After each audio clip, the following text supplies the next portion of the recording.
Welcome to the 2023 Scooter Cannonball, as experienced by myself, rider number 9 3/4. Well, okay, technically rider number 934, but they wouldn't let me use a fraction, so that's as close as I could get.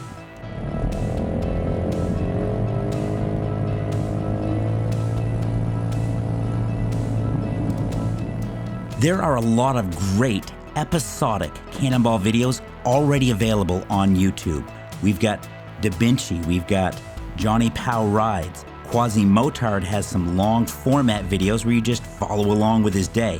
I believe we'll be seeing new stuff from Ride with Alex for the 2025 Cannonball. And we have a couple of my personal favorites. My good buddy Z with Away We Go, that's AWG USA. And if you want just a little chaos in your life, Vroom Go Pam. I'm going to try doing something a little different. I'm going to show you my Cannonball experience in one, hopefully, epic video. So without further ado, I'd like to welcome you to day one of the 2023 Scooter Cannonball.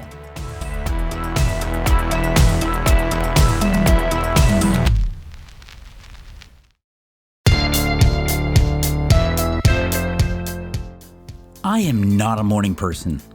I'll talk more about that later. But on day one, we were instructed to meet at 6 a.m. in the Calafia Beach parking lot in San Clemente, California, where we would be leaving to ride 372 miles to Lake Havasu City, Arizona. Out of 287 registered riders, 181 people actually showed up at the starting line. And there were riders as young as 19 and as old as 79, with the average age being 50, which puts me awfully close to average. You ready? 6 a.m. was definitely too early for me to be ready, so I ran back to the hotel and then went back to the beach to begin my day around 8. And it is official. We have touched the Pacific Ocean, and it is cold. My pants are wet. All right. They'll dry out. Okay, let me try and explain how this works. We get a booklet, and for each day there's a starting point, an end point, 3 checkpoints, and various bonus points. Checkpoints are necessary to get credit for your day, whereas bonus points are, well, just that. Bonus points. The booklet also tells us how many points we can potentially get, how many miles we'll be riding, and how long the standard ride duration is. And that's important, because each machine is assigned a handicap based on age and size. The booklet also has photos of each checkpoint and bonus point so we can make sure that we're in the right place. So you open up the Scooter Cannonball app, take a picture, that logs your location and the time and your rider name and number, and provides photographic evidence that you're where you're supposed to be. And so here's a picture of my ride at the starting line, a 2023 Vespa GTS 300 Sport in what I consider to be the best color, Arancione Impulsivo, or in English, Impulsive Orange.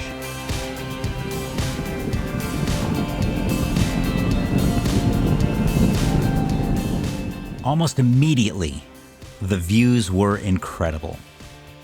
It was a little foggy and there was a little drizzle at the beginning, but the backdrop of fog in the rolling hills with the windy roads just made the whole ride even better.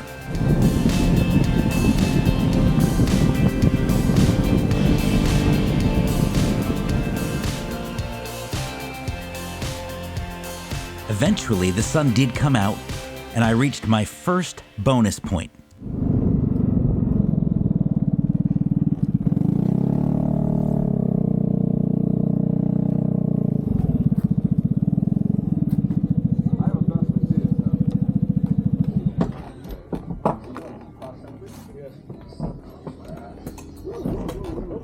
Yeah, I just got one of these. That was a gorgeous road. I could ride that all day. Right? I mean, my It was goodness. cold at the beginning, though. proof required, I wasted a little time discussing the pros and cons of various windshield heights on scooters with this guy, who I think was just a customer at the country store and not actually involved in the Cannonball. I then headed out to find bonus point 2.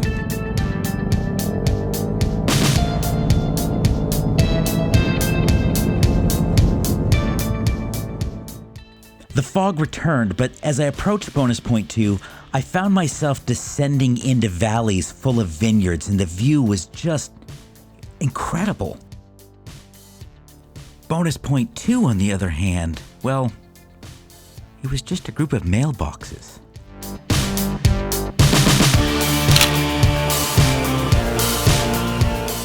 From here, it was on to checkpoint 1, so this would be my first actually required stop of the day.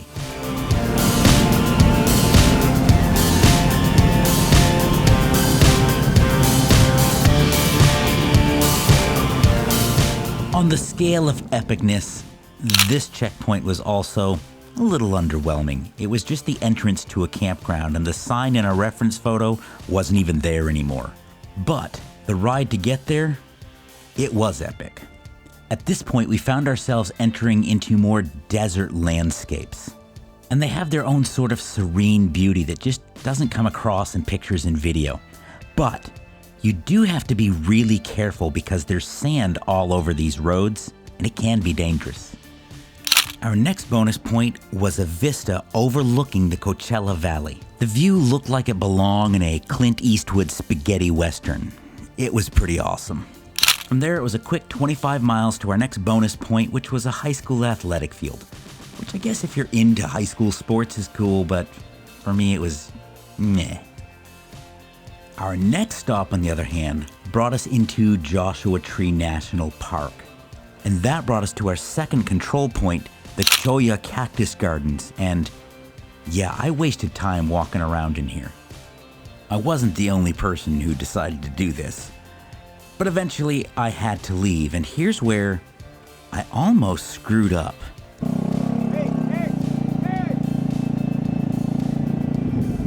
Yes, that's someone yelling from me.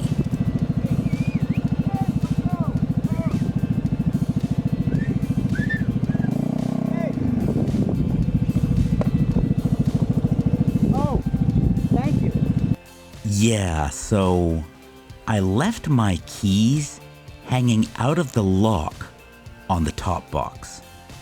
So, how did you start the Vespa, you might ask? Well, the Vespa has a keyless ignition, and the keys were close enough to the sensor to start the bike.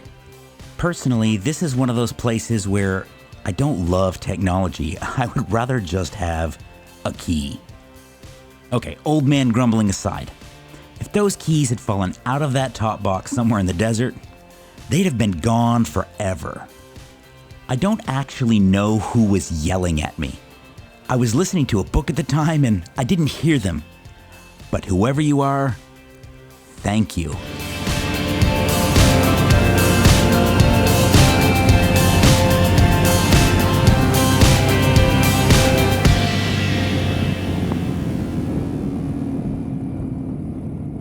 As I was riding through Joshua Tree, I came across an accident, and it turned out it was one of the guys whose bikes Troy and I had trailered from North Carolina to California. There were actually several accidents in Joshua Tree for Cannonball riders, and at this point, it was well over 100. It was hot.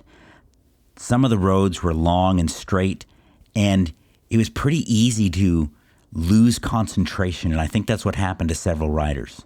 The accident was pretty severe, and Scott was taken by ambulance to the end of the park where he was then airlifted to a hospital. His recovery took several months, but he is better.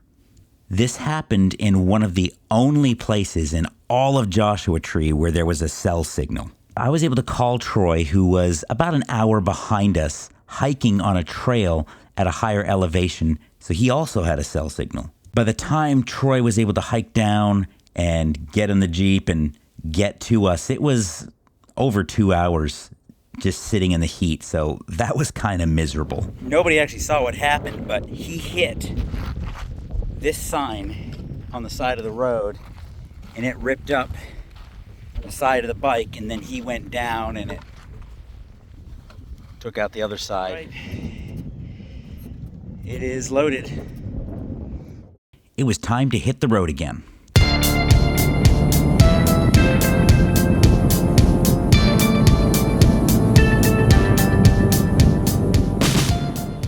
My next stop was Control Point 3, the Rice Desert signpost, and this is a pretty cool picture.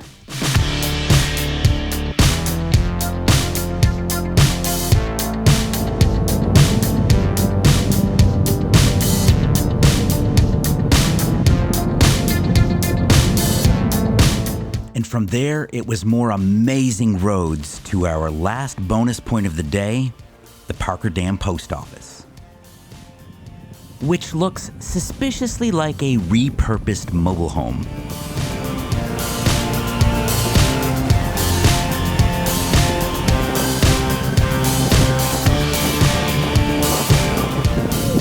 Hey, so what was the verdict on the accident? So he got to the hospital.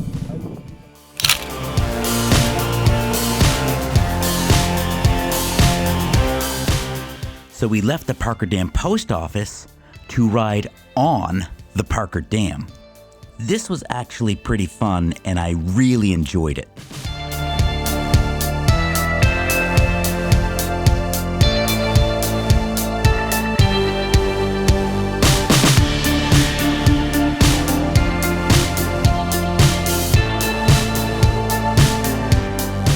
With the sun setting behind me, I found myself on the final leg of my journey to our ending point for the day, Quality Inn and Suites in Lake Havasu City, Arizona.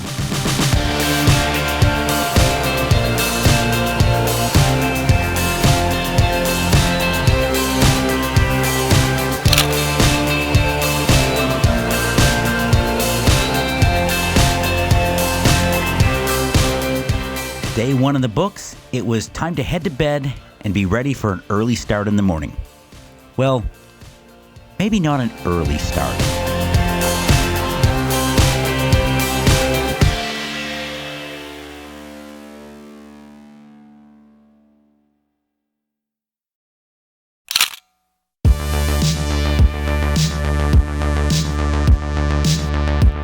And so begins day two. A 408-mile ride from Lake Havasu City to Winslow, Arizona. And the roads at the beginning of the day, the views were good, but the roads themselves, well, they could have used a little work. But that was okay, because portions of this day were running through Route 66, which brought back a lot of really good memories of the road trip that Troy and I took at the end of 2021, where we did all of Route 66. Which brings us to our first bonus point of the day, a rusty car on Route 66, which, if some members of my family were to be believed, I probably just took in my backyard. Look, they're exaggerating. I don't have a problem. Honest. This is Oatman, Arizona, and the last time Troy and I were here, it was chock full of people and burrows in the road. We could barely drive through. And right outside of Oatman, we got some great roads.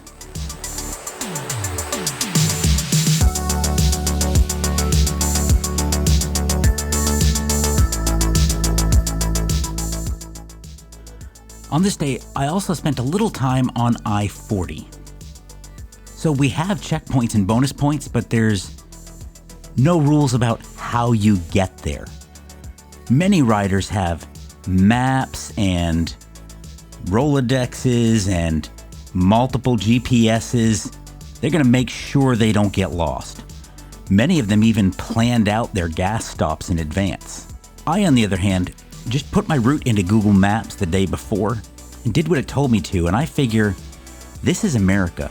There's not many places where you can't find gas within 100 miles.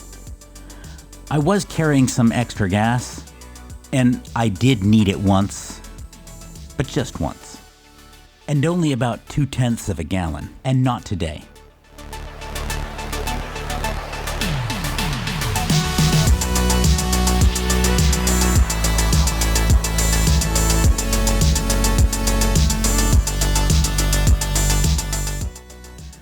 It's a little hard to read flashing on the camera, but that sign says to watch for burros. So where I live in North Carolina, we gotta watch out for white-tailed deer. Apparently here, you could hit a donkey. Eventually, I reached my second bonus point, the gas tanks at Crazy Fred's truck stop. I'm not sure what makes him crazy, but apparently he is. Anyways, another 90 miles through the desert brought me to my first checkpoint, the Lazy YU Ranch, which I understand is no longer a ranch, but is now a subdivision. You can buy pieces of land and build a home with incredible desert and mountain views. And seriously, I could live there. It's really beautiful. And from there, another 97 miles through the desert to our second checkpoint, which was this intersection. Remember that I said some people planned ahead? Case in point, this is Bill from the Seven Bridges Scooter Club in Jacksonville, Florida.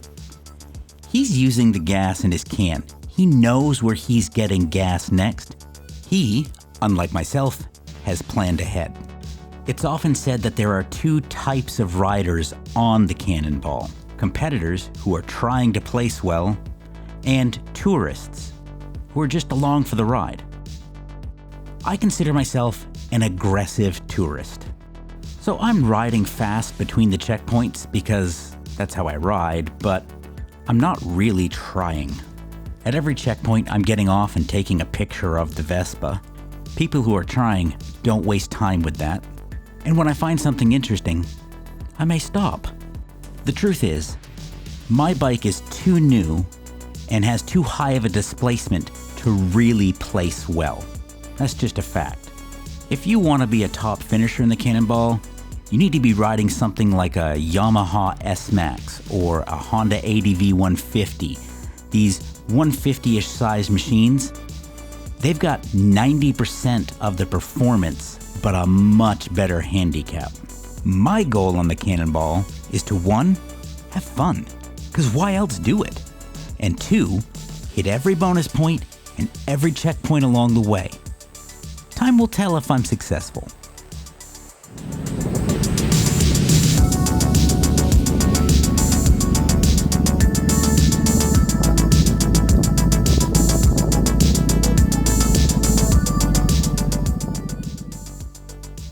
So we hit bonus point 3, a saloon in the middle of nowhere.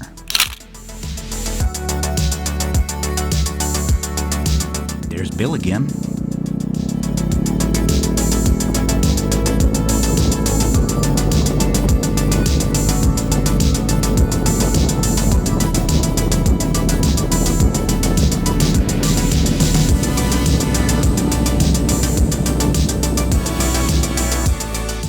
Soon we found ourselves gaining in elevation, and I was on these magnificent winding mountain roads, and I came to my 4th bonus point, the Jerome Western Scenic Overlook.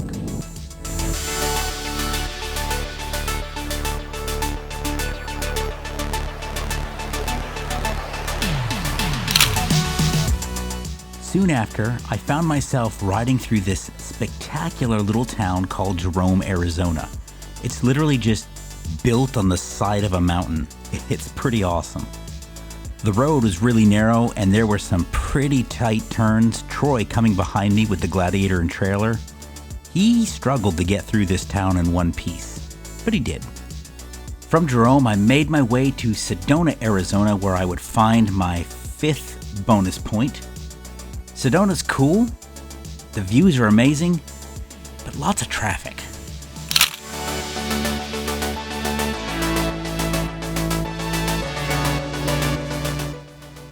I made my way out of Sedona and eventually found myself back in desert plains, this time in the Navajo Nation. If I had to pick a word to describe my ride through this part of the country, it would have to be peaceful. Our 5th bonus point was a gas station, which was really convenient for those of us who didn't plan ahead. Between our 5th and our final bonus point, we found ourselves riding on 15 miles of this really poorly maintained gravel road. Some riders opted to skip the last bonus point and this road. Maybe I should have.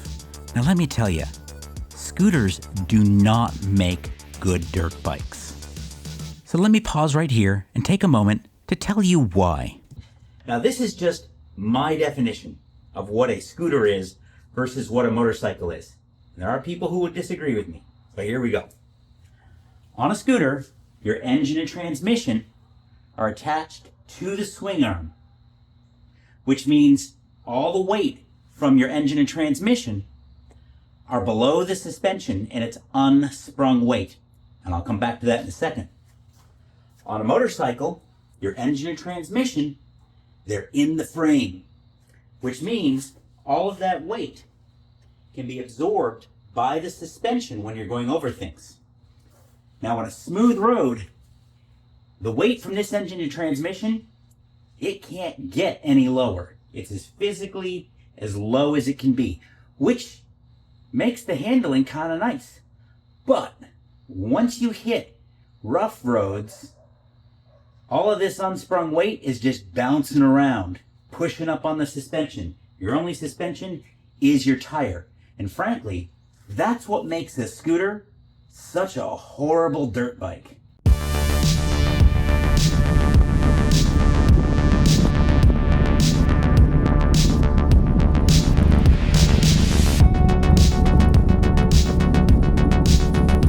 About here, I decided I'd had enough of riding for the day and I wanted to get off without waiting. Okay, so seriously, there's this thing out west that they call sugar sand. And I hit a pit of this stuff and it literally swallowed my front tire. There was nothing to be done. This pit took out a lot of people, and though some of the scooters had some pretty serious damage, fortunately nobody was seriously hurt. And fortunately, my scooter had nothing more than a couple of scratches. If I'd been going slower, I might have been able to slow down in time, or if I had gone to the left, I wouldn't have hit this pit. But if you ride off-road enough, you will go down at some point. I don't care how skilled you are. I would also like to take a moment to point out to the naysayers that my Crocs stayed on. Between this and getting rear-ended on a bike, I feel comfortable in saying that my Crocs are now crash-tested. Both I and the Vespa took a little battle damage, but nothing that some ibuprofen and touch-up paint couldn't handle.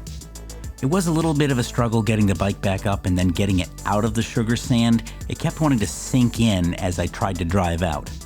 And I think the most annoying part of this whole thing is that it happened within sight of the final bonus point, which is also where the pavement started.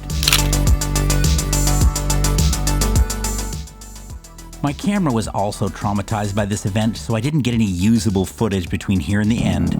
So this is my last stop in Winslow, Arizona.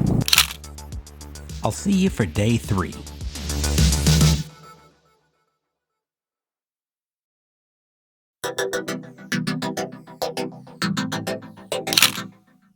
Day 3 would be a 348-mile ride from Winslow, Arizona to Los Alamos, New Mexico. There were quite a few riders who had dropped out after the first couple of days, and at this point, I'm wondering to myself if I really want to do this. I mean, I got 6 more days, and I'm a little sore from yesterday's mishap. But this day of riding would put all of those concerns to rest. A brief 50 miles in, and we hit our first bonus point, a Speedway gas station, where I didn't bother to fuel up because I had filled up at the gas station right next to the hotel.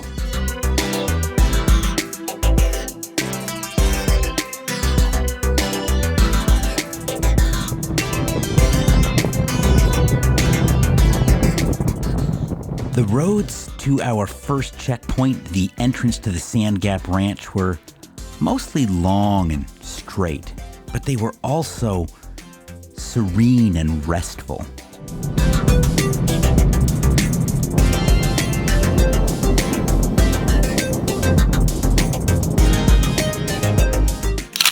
The next 86 miles to our second checkpoint of the day were more tranquil roads just like the last. Perfect for peacefully cruising, listening to music, and at times, just riding in silence and enjoying God's creation.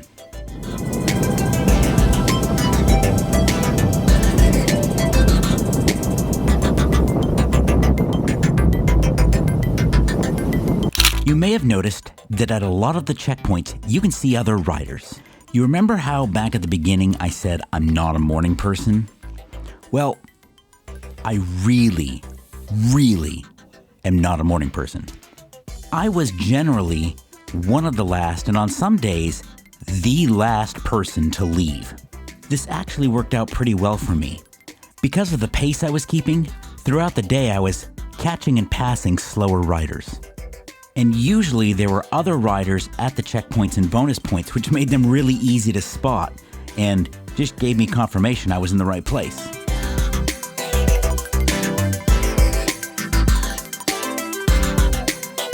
Two things happened on the way to our third checkpoint of the day. One, we reached this magical place where there were mountains in front of us and desert behind us, and we're riding through this sort of valley, and you felt like you were in both of them at the same time. It was extraordinary. I also had a technology glitch with the Cannonball app at my second checkpoint. I was there, I took the photo, but nothing uploaded and nothing got saved. Fortunately for me, this checkpoint was a gas station sort of in the middle of nowhere, and I did fill up. So I was able to produce a receipt with my time and proof that I was at the gas station where I was supposed to be, and they decided to give me credit.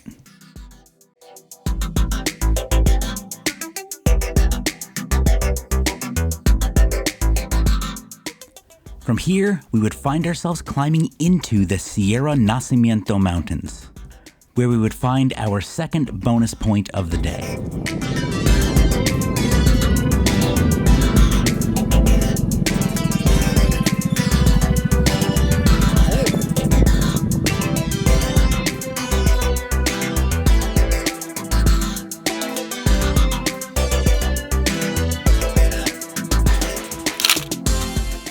Photo acquired, I headed out to enjoy more exquisite mountain roads on my way to our third and final bonus point of the day. On the way to bonus point 3, we had more dirt roads, 8 miles of them. Fortunately, they were not nearly as bad as the day before. There were a couple of sketchy spots, but all in all, these were pretty rideable roads. And the scenery? Sublime. It was definitely worth the ride.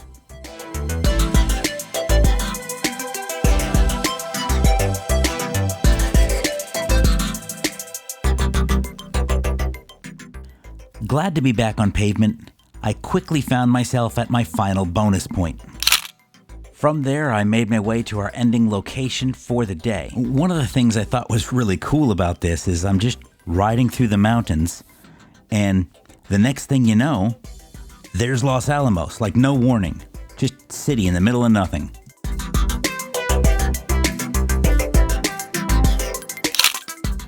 Now, I'm not saying that any of the individual roads that we rode were the best roads I've ridden, but all in all, this entire day was nothing but relaxing. And it has to go down as one of my favorite days on 2 wheels of all time. And Arizona and New Mexico, incredible. So, I lent out a few wrenches, helped a couple of people with maintenance and repairs, and then we grabbed dinner with the contingent of riders from Charlotte and looked forward to day 4.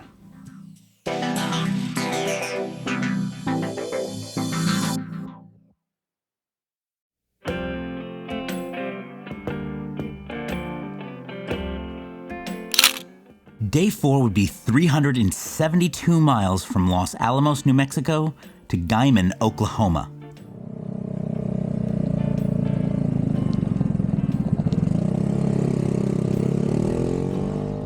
A couple things of note here. I left at 5:44 a.m., which is ridiculous as far as I'm concerned. I did this because on the other end of our route in Oklahoma, there were reports that the weather could turn really bad, like not just regular rain, but properly bad. And we thought it was wise to beat that weather if we could. So this meant that I was subjected to a sunrise as I made my way to the first bonus point, Capilla de Santo Domingo Church.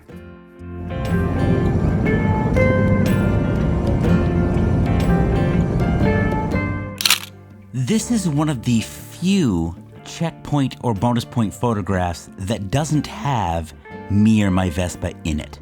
Which brings us to the second of those couple things. I didn't get off the Vespa because it was cold. Cold enough that if I were home, I would definitely not be out riding.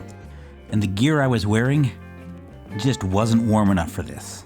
I'm generally not a huge fan of heated grips and heated seats. I just feel like they make my bottom and my palms sweaty without actually warming me up. But after a couple hours of this, I was beginning to rethink my position.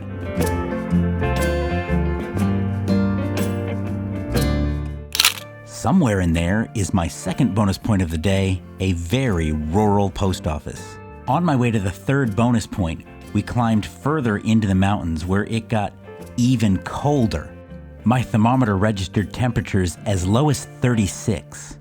And you have to remember, you're also moving through the open air, so there's a wind chill factor there too. But the views were splendid and really reinforced that New Mexico is an incredible place to be.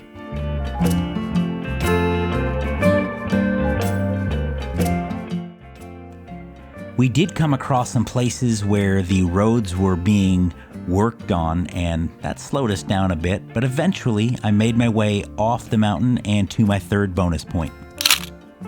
There wasn't a whole lot of civilization where we'd been riding, so I took this opportunity to get some gas, grab a snack, and take a little break. Now from here, I headed out to my first checkpoint of the day, and somewhere between this bonus point and that first checkpoint, there was supposed to be 9 miles of dirt roads, but for whatever reason, Google Maps didn't bring me that way, which was okay with me. I'd had enough of dirt roads on a Vespa for the time being. What else was okay with me were the majestic views and the grand roads. I mean, just look at this and tell me that riding a Vespa through these mountains isn't one of the greatest ideas you've ever heard of.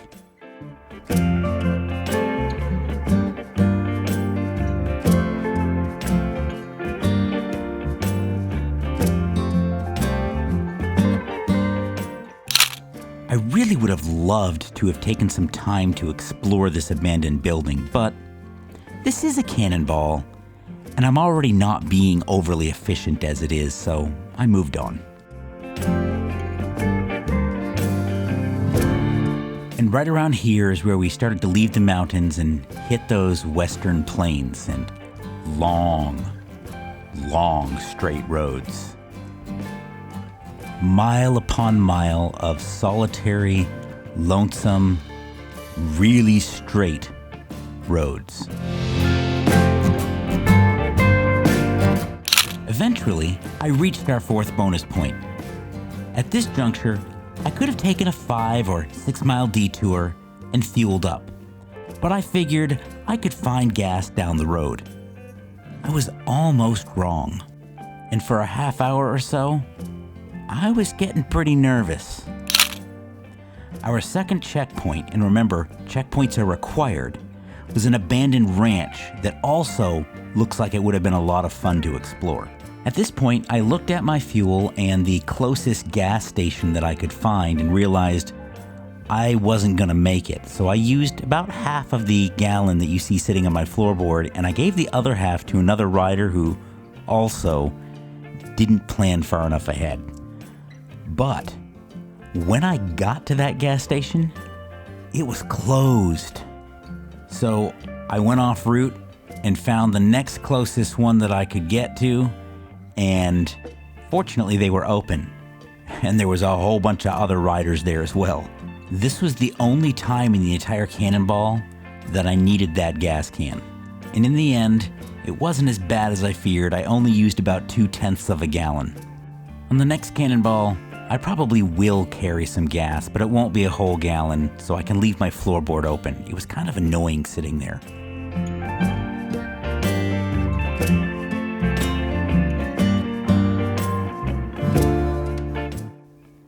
And after more miles of long straight roads, eventually I came to our third and final checkpoint of the day. And from there, it was on to our last stop in Guymon, Oklahoma.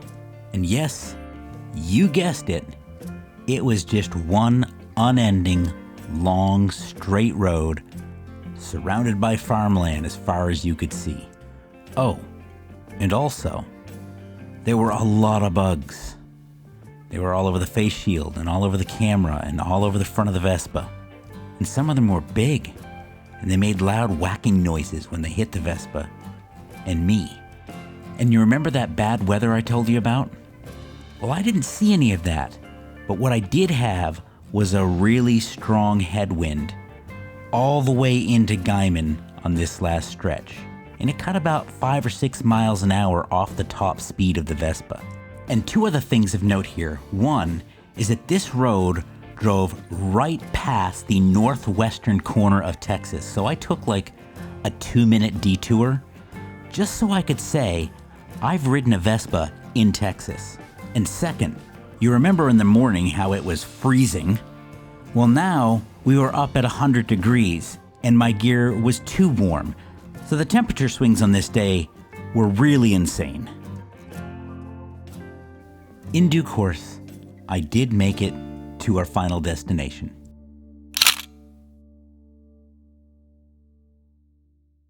After checking in, we had dinner at what I think may have been the only restaurant in Guymon to celebrate Troy's 21st birthday. It was a very high-end establishment.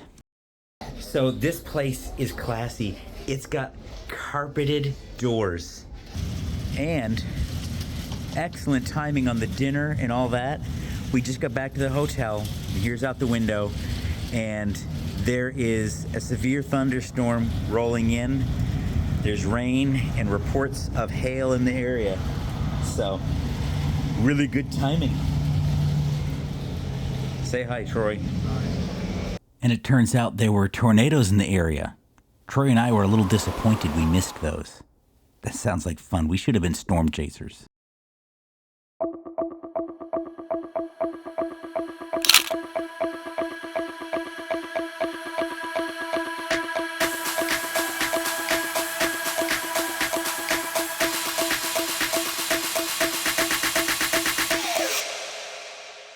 And welcome to day 5, a 468-mile, 10-hour, and 21-minute blast from Guymon, Oklahoma to Miami. Not Florida, Miami, Oklahoma. We rode pretty much straight east all day. Now on this day, there were wide roads, and there were narrow roads. There were nice roads, and there were roads in poor condition, and there were dirt roads, but they all had one thing in common. They were all very straight, and very flat, and very long.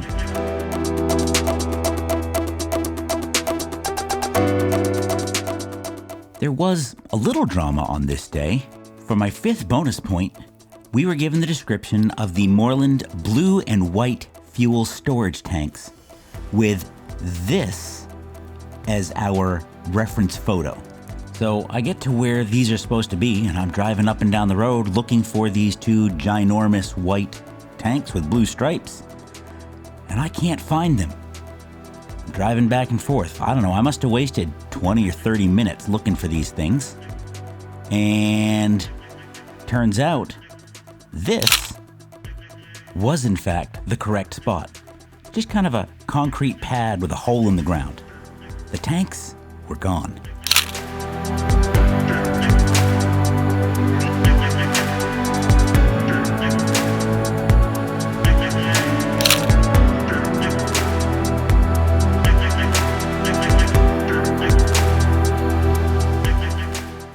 second thing of interest was right after this, our 7th bonus point.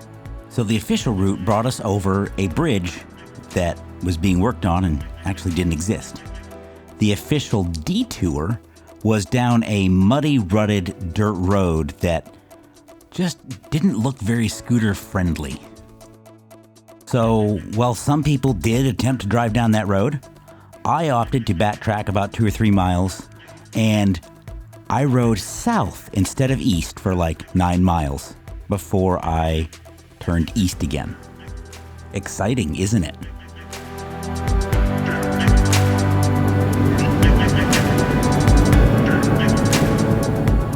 Now, I don't want you to get the idea that I don't like Oklahoma.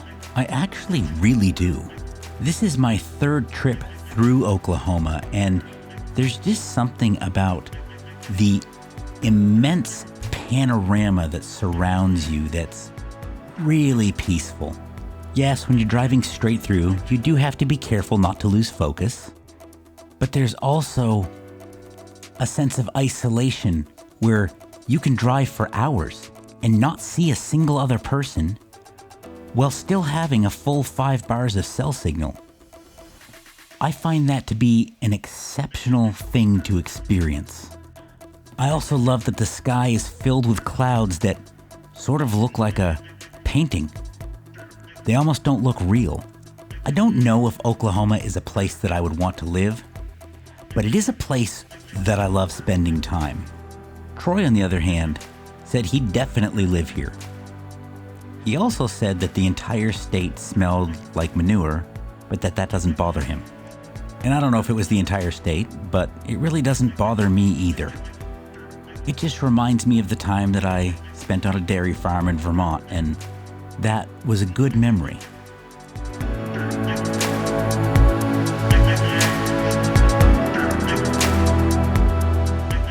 There is civilization in Oklahoma. We didn't see very much of that, but it is there. Also, I'd like to mention that we are clearly not running out of space for people. There is plenty of room in the Southwest.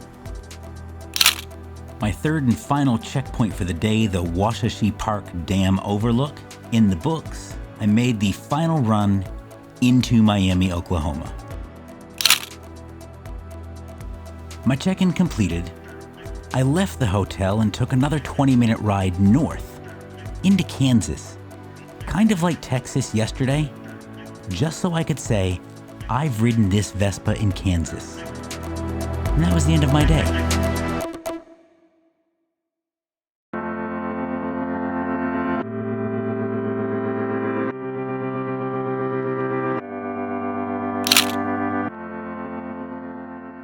Day 6 would be a 388-mile ride starting in Miami, Oklahoma, with a bonus point and a checkpoint in Missouri, and then across the state of Arkansas, ending in Blytheville, just shy of the Tennessee border.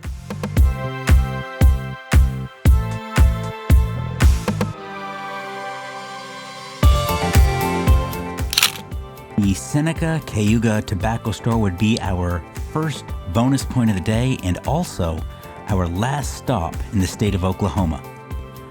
As we worked our way out of Oklahoma, the roads began to lose their rigid east-west orientation and started to meander a little.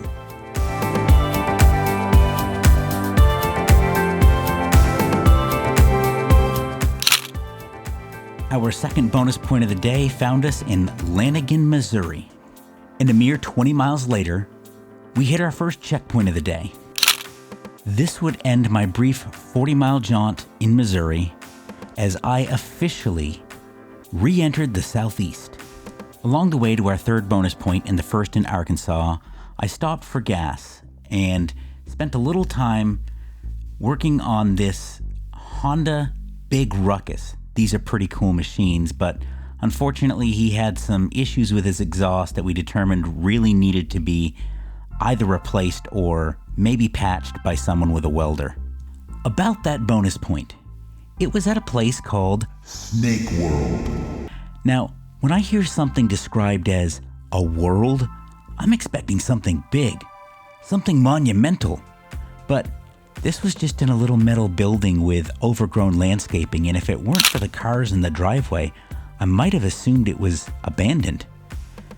But to be fair, I'm not really that into snakes. I see them in crawl spaces, and I don't like them. But maybe you feel differently, and this would have been a cool place for you.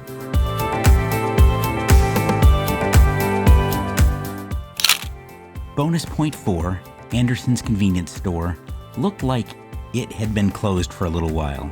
Fortunately, I didn't need fuel.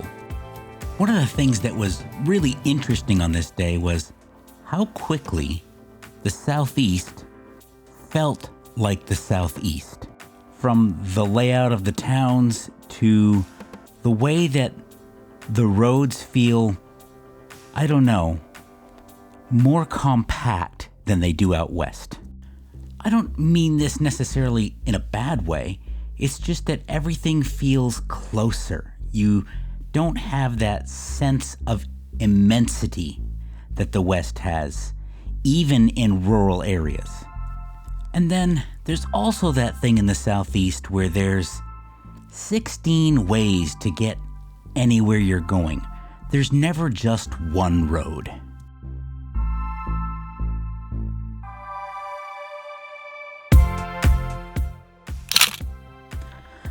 The roads from checkpoint 2 to bonus point 5 to checkpoint 3 all felt very familiar. It turns out that Arkansas, at least this part of Arkansas, isn't all that different from North Carolina.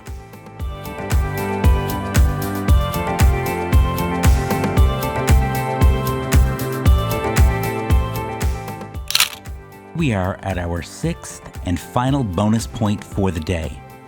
And I guess I found another photo without me or the Vespa in it. And to be completely candid, I really don't remember why.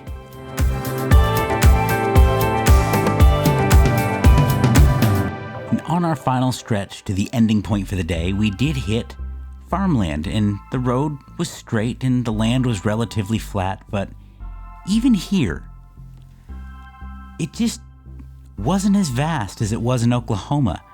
The horizon didn't go on unendingly. It hit a line of trees, and everything feels more near at hand, as opposed to out west where you can drive towards that object and feel like it's not getting any closer. Here, things feel more immediate and adjacent, probably because they are.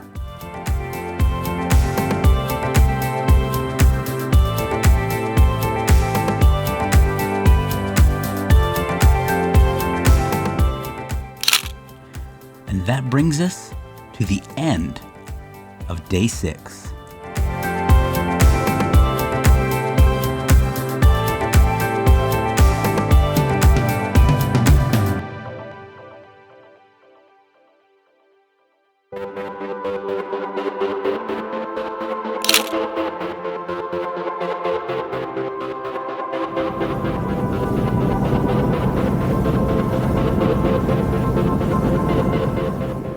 It is day 7.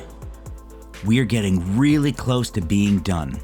This is a 415-mile ride, just under 10 hours from Blytheville, Arkansas to Rome, Georgia. Remember that I'm just using Google Maps on my phone. And because of that, this is another day where some riders hit some dirt roads, but I didn't. Google Maps did, however, put me on a couple of interstates. This morning, right away, it brought me back into Missouri for a couple of miles and then across the Mississippi River into Tennessee. A full 50% of our bonus and checkpoints on day 7 were churches. And this almost caused me to make a mistake at the end of the day. But we'll get to that in a little while. For now, I'll just say that just like every single other day on the Cannonball, there were some amazing roads to ride. And in the South, one of the greatest things to do on two wheels is to find these narrow back country roads with trees hanging over either side, almost creating tunnels. And this is where a machine like the Vespa really shines. I've ridden motorcycles of every kind for 3 decades, and I'm telling you that if you get yourself a large displacement scooter and hit a road like this, you'll have more fun than you've ever had on anything with 2 wheels. Really, the only downside to a scooter is if you have an ego problem. But hey, I'm a short, middle-aged white guy wearing Crocs. I can't be cool anyways, so why pretend? I'm just gonna go out and have fun while your Harley collects dust in your garage. And okay, I'm just picking. I love motorcycles. In fact, I just bought another one myself. But what I'm saying is, it's a shame that in America, we don't look at scooters as a viable alternative to a motorcycle. They're every bit as fun, and they're way more practical. But I digress. Let's get back to the Cannonball. I told you how great these windy southern country roads are, but there can be a downside. Sometimes you get stuck behind a vehicle that really can't do much with these winding roads. And because they're narrow, and because they're windy and you can't see what's coming around the corner, you really can't pass them unless you've got a death wish. So all you can really do is settle in behind them at a safe distance and enjoy the leisurely ride.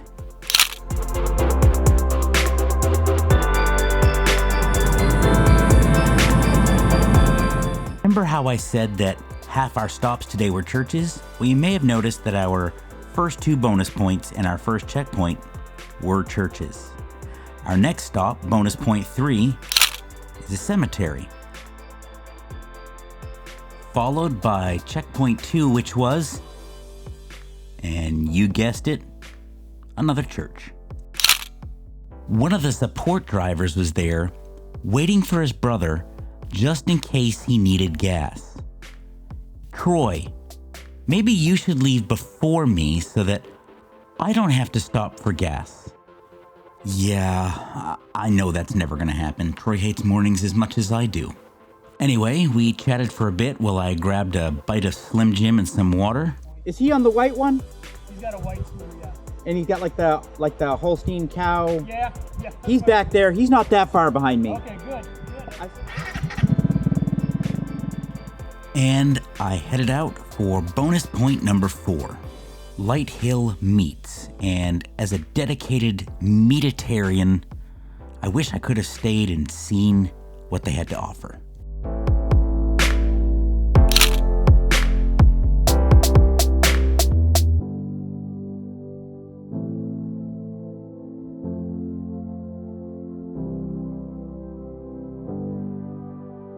Our next bonus point, number 5, was the Moore County Jail Museum, which happens to be in Lynchburg, Tennessee, the home of Jack Daniel's whiskey, if you're into that sort of thing. My problem was, the roads going into the town were all blocked off because they were having some sort of a festival. So I had to park the Vespa and walk to my bonus point. This is where being a tourist was a benefit, because it didn't really bother me. I did get to see a parade of tractors.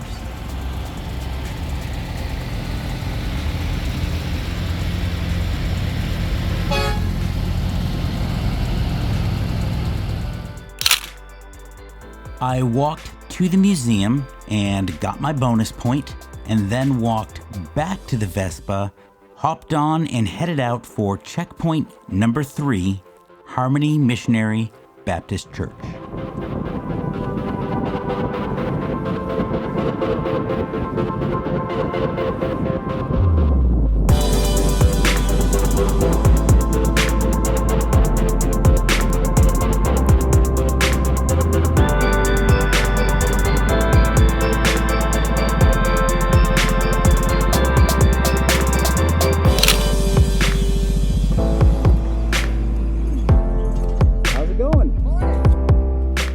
couple of scooter enthusiasts waiting for us at this stop, and I spent some time chatting with them. I don't know what it was about day 7 in particular, but it seemed like there were people waiting for us at a lot of the stops. There were also a lot of cops waiting for us in the state of Georgia, and some riders got tickets.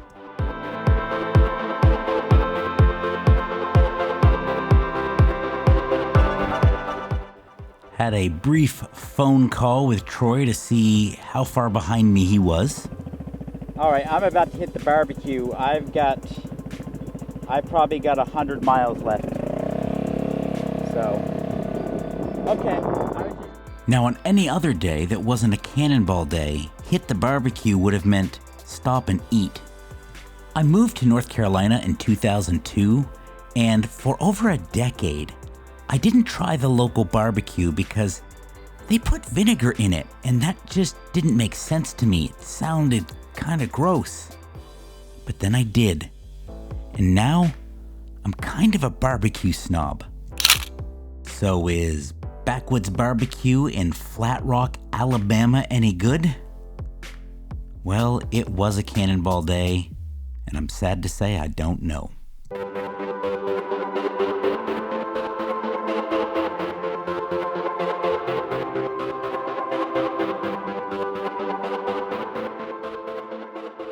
Remember how I told you that all the churches that we visited on day 7 almost caused me to make a mistake at the end of my day? Well, here's what happened.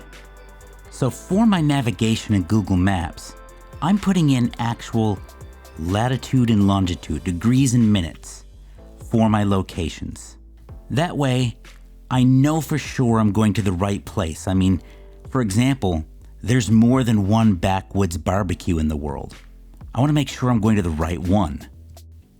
So I'm pulling up to my location. I'm right on top of it, and there's a church, and without thinking, I just pull in. But even worse, so does the poor guy on the white Honda Helix, who sees me doing it and does the same thing.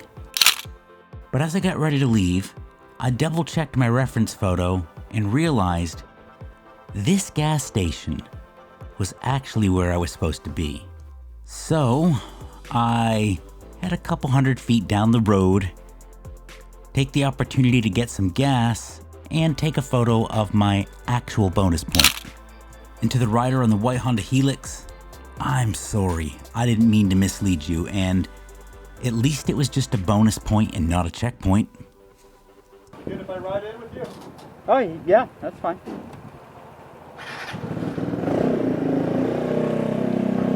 Oh, you're not in the Cannonball?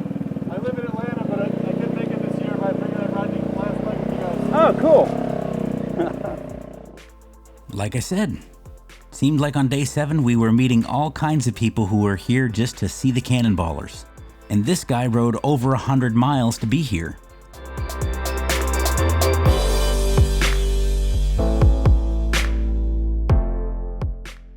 And he did. He followed me all the way into our end point for the day. We chatted at some stoplights, and I would like to share with you a small portion of one of those conversations. I saw a documentary on it, and it looked hilarious. But it'll never fit my schedule until I retire. Well, technically it doesn't fit mine, but I did it anyways. And that's true. I really didn't have time. And I don't have time for the next one. But I'm still doing it.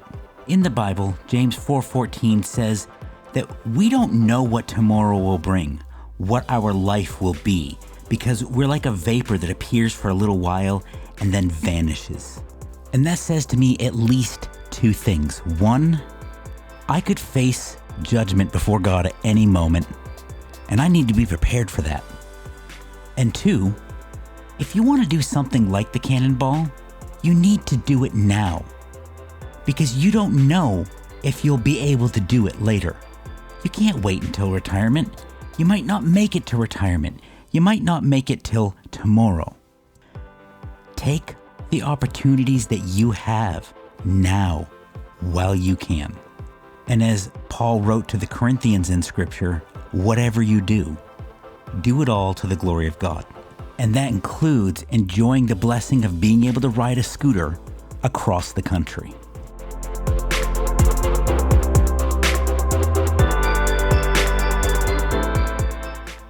One more day left. And this was also the day where Troy and I would part company. You remember on day one when Troy picked up Scott's scooter after his wreck? Well, he's been towing it across the country this whole time. And Scott's brother is picking up that scooter today. And this frees up the flatbed for Troy to go and get Trevor the Crown Vic.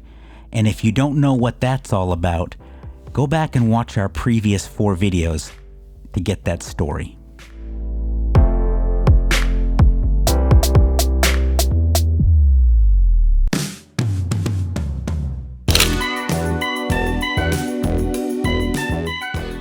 It's hard to believe, but here we find ourselves on day 8, headed from Rome, Georgia to Hilton Head Island, South Carolina, the end of the Cannonball.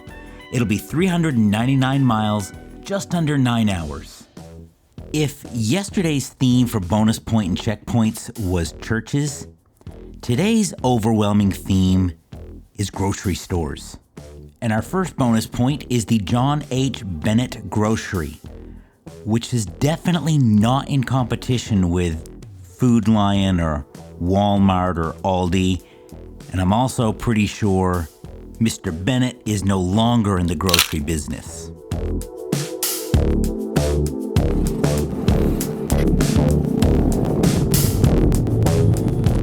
You might remember I mentioned a feature about the Southeast. Wherever you're going, there's at least 19 legitimate ways to get there that are all within a few minutes of each other time-wise. So the fact that these guys are going left and I'm going straight doesn't necessarily mean that one of us is lost. It just means that whatever they're using for navigation decided to use one of the other 24 ways to get to bonus point 2, Barrettsville Food Store.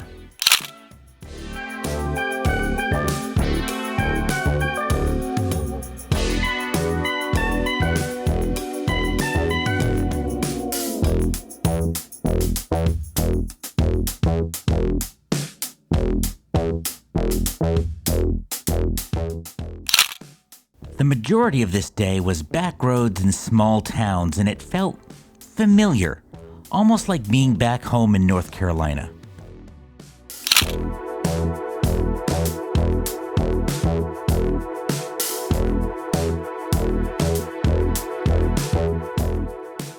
Now, I will admit that I had high expectations for bonus point 4, just based on the name. Girlies Towing and rabid muscle cars and trucks. And yes, rabid in all capitals. When someone names their business this, I'm expecting to see rabid muscle cars. But it was just old cars and trucks sitting in the grass around a metal building. They were definitely cool, and I would drive any number of them. But they weren't rabid.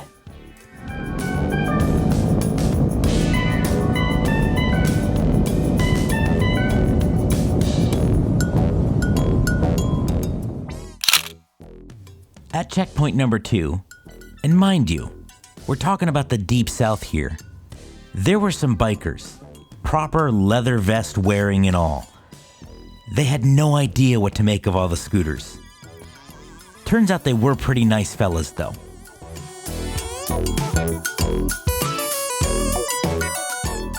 And remember yesterday I told you that Georgia was full of law enforcement officers handing out tickets? Well, today was no different. And this guy was stationed just shy of bonus point 5. And speaking of bonus point 5, it was a Piggly Wiggly, which I found really amusing. Growing up in New England, my only exposure to Piggly Wigglies was on television and in movies, and while I knew they were real, in the back of my mind, they sort of felt like the 555 phone numbers that you see in movies. Just something for TV. There's no actual grocery store named Piggly Wiggly. That's ridiculous. But here it is.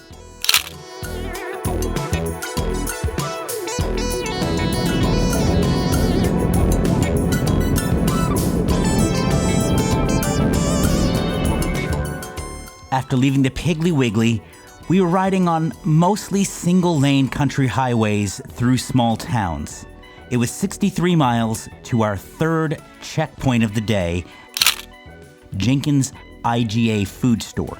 And then another 58 miles to bonus point 6, Sri Dutta convenience store.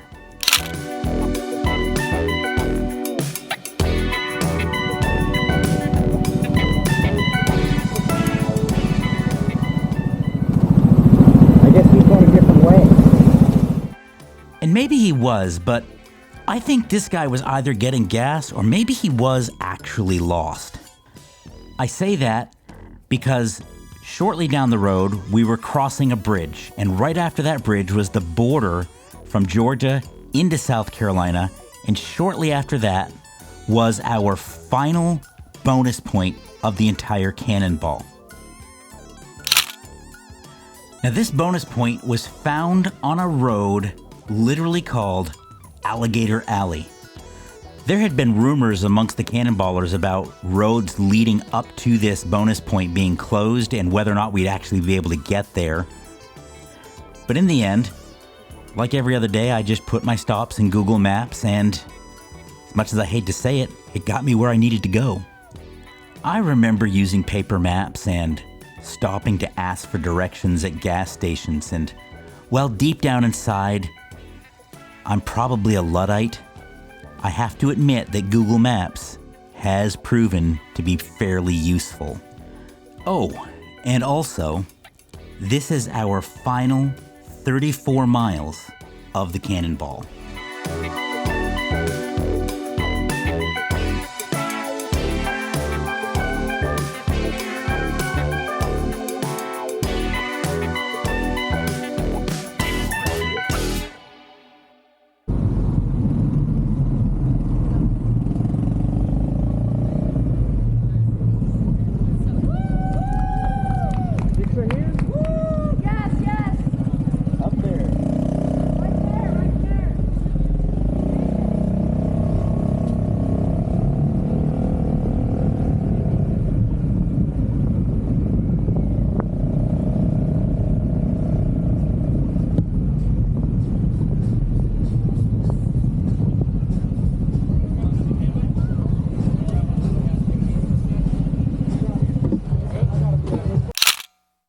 And there we have it, coast to coast, in 8 days, on a scooter.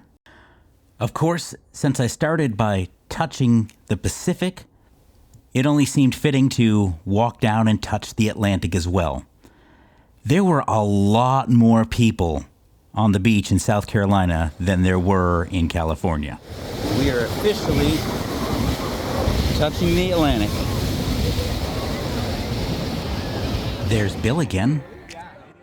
There was an after party and results were announced and statistics given. A few highlights. There were 287 registered riders. 181 of those riders showed up at the starting line. There were 162 riders present at the finish, but only 103 riders were considered to have finished the Cannonball. Of those 103, 51 riders hit every bonus point. That was my only goal starting this, and I'm glad to say I was one of those 51 riders. And personally, I was 54th overall and 11th out of 66 in the 250cc and over class.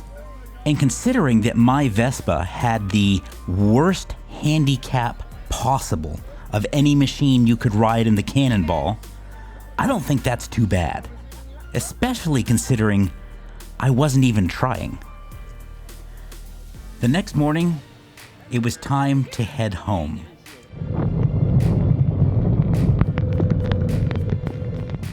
And after 8 days of pretty much perfect weather, it rained almost all the way home. About a half hour before I got to the house, the weather did clear up and the roads dried out. I'm not even sure that it rained at my house. But here's the thing. Even with the weather, the fact that my ride home from Hilton Head was only like 5 hours actually disappointed me. I'd gotten used to being able to ride all day. And I love it.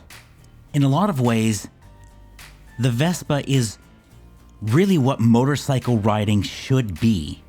Just myself, a simple, easy-to-ride machine, and the open road.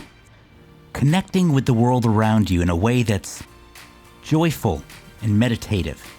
And this is really what I love about motorcycles. It's a feeling you can't get in a car. So will I do another Cannonball? Absolutely. The next Scooter Cannonball is from Seaside, Oregon to South Padre Island, Texas, and it's actually longer than this one, 4,000 miles in 8 days. If you've seen my previous 4 videos, you'll understand this. Troy and I have an even more ambitious, more foolish plan for how to get there than we did this time. And to make things more interesting for myself, instead of riding a brand new machine, next time I'm going to be riding a machine that's going to cost me probably less than $850 total that I purchased wrecked after the previous owner hit a deer. If your Cannonball involves driving a car or a large displacement motorcycle, I think you need to step up your game and join us on a scooter. And if you're still here, thanks for joining us, and this is the end of our journey.